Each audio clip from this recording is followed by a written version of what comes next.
Bienvenue à Entreprendre avec succès, le podcast qui explore les secrets de la réussite dans le monde des affaires, de la gestion et de la stratégie. Aujourd'hui, nous plongeons dans les enseignements intemporels d'un chef-d'œuvre ancien, mais toujours pertinent, l'art de la guerre, de Sun Tzu. Ce traité militaire, attribué à l'illustre général et stratège chinois Sun Tzu, est bien plus qu'un simple manuel de guerre. Composé de 13 chapitres riches en sagesse, il nous offre des conseils stratégiques et tactiques qui transcendent les siècles et s'appliquent aussi bien au champ de bataille d'antan qu'aux défis du monde moderne. Dans cette première partie, nous allons explorer les fondements de la stratégie selon Sun Tzu. Nous aborderons des concepts clés tels que la planification minutieuse, l'utilisation efficace des ressources, la flexibilité face aux circonstances changeantes, et l'importance cruciale de la connaissance de soi et de l'ennemi. Vous découvrirez comment ces principes peuvent transformer non seulement vos approches militaires, mais aussi vos stratégies d'affaires, vos techniques de gestion et vos initiatives personnelles. Rejoignez-nous dans ce voyage fascinant à travers les âges, où la sagesse ancienne éclaire les chemins de la réussite contemporaine. Préparez-vous à découvrir comment l'art de la guerre peut devenir votre allié stratégique pour entreprendre avec succès. L'art de la guerre est un traité militaire ancien attribué à Sun Tzu, un célèbre général et stratège chinois. Composé de 13 chapitres, ce livre dispense des conseils stratégiques et tactiques sur la guerre, et il est considéré comme une œuvre fondamentale dans le domaine de la pensée militaire, de la stratégie et de la philosophie. Chaque chapitre aborde un aspect spécifique de la guerre.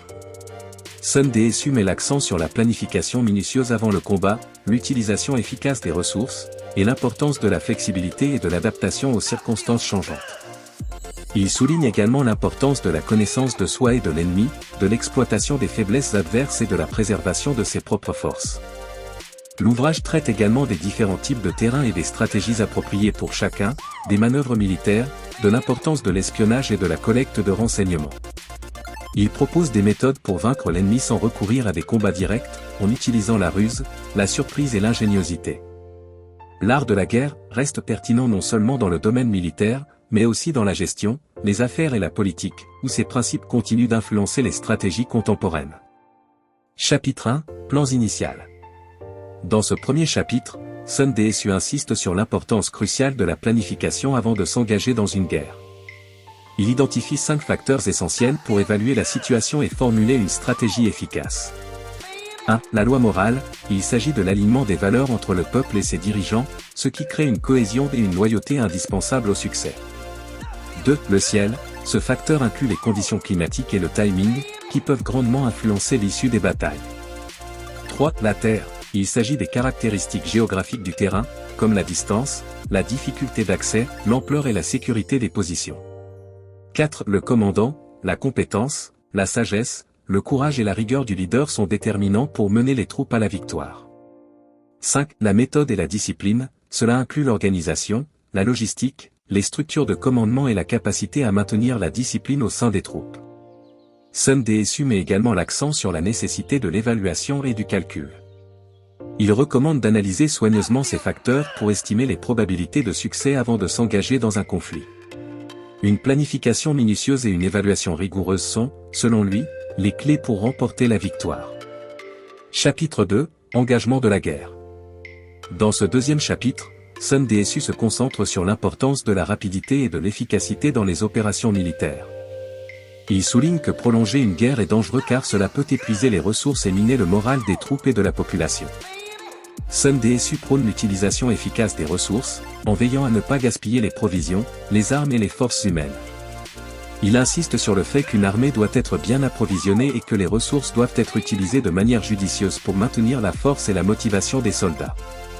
La rapidité est également cruciale, il recommande de mener des actions décisives et rapides pour surprendre l'ennemi et éviter un conflit prolongé. Une guerre prolongée peut engendrer des coûts énormes et des pertes humaines importantes, affaiblissant ainsi l'État. Sun Tzu met en avant des stratégies qui permettent de terminer rapidement les conflits, telles que les attaques surprises, les manœuvres habiles et l'exploitation des faiblesses de l'ennemi. En utilisant ces approches, une armée peut atteindre ses objectifs plus rapidement et avec moins de pertes, assurant ainsi une victoire plus efficace et moins coûteuse. Chapitre 3, Stratagèmes offensifs. Sun Tzu explique dans ce chapitre que la meilleure stratégie est de vaincre l'ennemi sans avoir à combattre directement. Il met en avant l'importance de la stratégie, de l'ingéniosité et de la manipulation psychologique pour atteindre cet objectif. Sun DSU souligne que la connaissance de soi et de l'ennemi est cruciale pour élaborer des plans efficaces. Connaître ses propres forces et faiblesses, ainsi que celles de l'ennemi, permet de formuler des stratégies adaptées et d'anticiper les mouvements adverses. Il propose plusieurs stratagèmes pour affaiblir l'ennemi sans recourir à des batailles sanglantes. 1. Diviser et conquérir, semer la discorde et la confusion au sein des rangs ennemis pour les affaiblir de l'intérieur. 2. Attaquer les points faibles, identifier et exploiter les vulnérabilités de l'ennemi pour éviter des affrontements directs coûteux. 3. Duper l'ennemi, utiliser la tromperie et les feintes pour désorienter et déstabiliser l'adversaire. 4. Éviter les forces, contourner les positions fortes de l'ennemi et attaquer là où il est moins préparé. Sun DSU insiste sur l'utilisation de la ruse et de la stratégie pour obtenir des avantages décisifs sans engager des combats prolongés. En manipulant l'ennemi psychologiquement et en exploitant ses faiblesses, il est possible de remporter la victoire de manière plus efficace et avec moins de pertes. Chapitre 4, Dispositions tactiques. Dans ce chapitre, Sun DSU explore les différentes formations et dispositions tactiques à adopter sur le champ de bataille. Il met l'accent sur l'importance de la flexibilité et de l'adaptabilité face aux circonstances changeantes. Sun DSU recommande d'éviter les approches rigides et de toujours être prêt à modifier les plans en fonction des situations. La capacité à s'adapter rapidement aux conditions changeantes peut souvent déterminer l'issue d'une bataille. Il met également en garde contre les attaques directes sur des positions fortement défendues. Attaquer frontalement un ennemi bien préparé peut entraîner de lourdes pertes et une défaite. Au lieu de cela, il suggère de chercher des moyens de contourner les défenses ennemies ou de les affaiblir par des tactiques indirectes. Voici quelques principes clés abordés dans ce chapitre. 1. Flexibilité, adapter les formations et les plans en fonction des mouvements de l'ennemi et des conditions du terrain.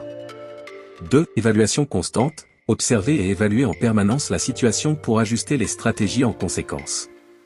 3. Éviter la confrontation directe, rechercher des failles dans les défenses ennemies et exploiter les points faibles plutôt que d'attaquer de front. 4. Utilisation du terrain, exploiter les caractéristiques du terrain pour obtenir un avantage tactique, comme les hauteurs, les forêts ou les rivières. En résumé, Sun DSU insiste sur la nécessité d'une approche tactique flexible et sur l'importance d'éviter les attaques directes contre des positions bien défendues. En s'adaptant aux circonstances et en utilisant des tactiques indirectes, une armée peut maximiser ses chances de succès tout en minimisant les pertes. Chapitre 5, Énergie. Dans ce 5e chapitre, Sun DSU met en avant l'importance de l'utilisation efficace de l'énergie et des ressources dans les opérations militaires. Il introduit le concept de la force potentielle, soulignant qu'une petite force bien utilisée peut accomplir de grandes choses. Sun DSU explique que l'énergie doit être concentrée et dirigée avec précision pour maximiser son impact. La gestion judicieuse des ressources humaines et matérielles est essentielle pour maintenir la force et l'efficacité d'une armée. Il conseille de ne pas disperser les efforts, mais de focaliser l'énergie sur des points décisifs. Principe clé. 1. Force potentielle. Une petite force peut réaliser des exploits considérables si elle est utilisée de manière stratégique et coordonnée. Sun DSU insiste sur l'idée que la qualité et la concentration de l'énergie sont plus importantes que la quantité brute. 2. Timing. L'importance du timing est cruciale. Savoir quand attaquer, quand se retirer et quand se reposer permet d'utiliser l'énergie de manière optimale. Le bon moment peut transformer une situation défavorable en avantageuse. 3. Coordination. La coordination des forces est essentielle pour maximiser l'effet de l'énergie déployée. Les actions doivent être synchronisées pour créer un impact cumulatif et décisif. Concept important. Concentration de la force, diriger les efforts vers des points critiques pour déstabiliser l'ennemi. Utilisation des ressources, gérer les provisions, les armes et les forces humaines de manière à maintenir une énergie constante et soutenue. Adaptabilité, ajuster les stratégies et les actions en fonction des évolutions sur le terrain pour maintenir l'efficacité. Sun DSU souligne que l'énergie bien utilisée permet de surmonter des obstacles apparemment insurmontables et d'obtenir des victoires significatives avec des moyens limités. En optimisant le timing, la coordination et la concentration des efforts, une armée peut maximiser son potentiel et remporter la victoire même dans des conditions défavorables. Chapitre 6, Faiblesses et forces. Dans ce chapitre, Sun DSU examine comment exploiter les faiblesses de l'ennemi tout en maximisant ses propres forces. Il met en avant l'importance de la stratégie et de l'ingéniosité pour créer des situations où l'ennemi est contraint de réagir selon votre plan. Principe clé. 1. Exploitation des faiblesses. Sun DSU recommande d'identifier et d'exploiter les vulnérabilités de l'ennemi.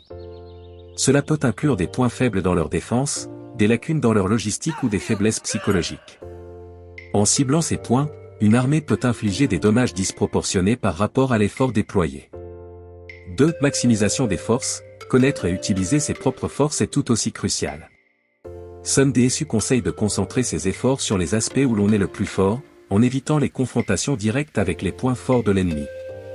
3. Créer des situations avantageuses. Une partie essentielle de la stratégie est de manipuler les circonstances pour forcer l'ennemi à agir selon votre plan. Cela peut se faire par des manœuvres, des feintes ou des diversions qui obligent l'ennemi à se déplacer ou à réagir d'une manière prévisible et avantageuse pour vous. 4. Flexibilité et adaptation. Sun DSU insiste sur la nécessité de rester flexible et d'adapter constamment ses plans en fonction de l'évolution de la situation. En gardant l'initiative et en forçant l'ennemi à réagir, on conserve un avantage stratégique. Concept important. Détournement et confusion. Utilisez des tactiques pour semer la confusion chez l'ennemi, le forçant à se diviser ou à prendre des décisions précipitées. Concentration des forces. Attaquez les points faibles avec une force concentrée pour maximiser l'impact. Anticipation des réactions. Prédire les réactions de l'ennemi et préparer des contre-mesures pour chaque mouvement. Sun DSU enseigne que la clé du succès réside dans la capacité à manipuler les circonstances, à exploiter les faiblesses adverses et à maximiser ses propres forces pour mener l'ennemi à la défaite sans confrontation directe. C'est ainsi que nous concluons cette première partie de « Entreprendre avec succès », où nous avons plongé dans les enseignements intemporels de Sun DSU et son chef-d'œuvre, l'art de la guerre.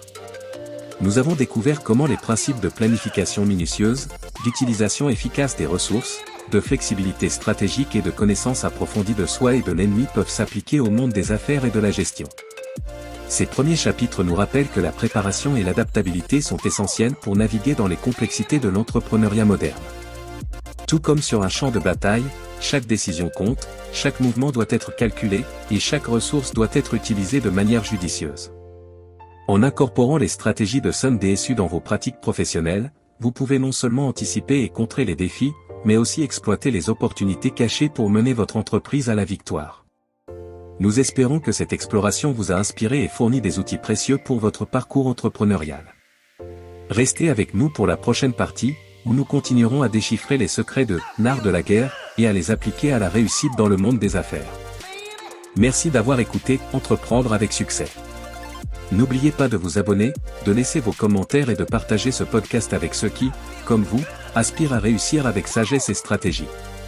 À très bientôt pour la suite de notre voyage dans les stratégies intemporelles de Sun DSU.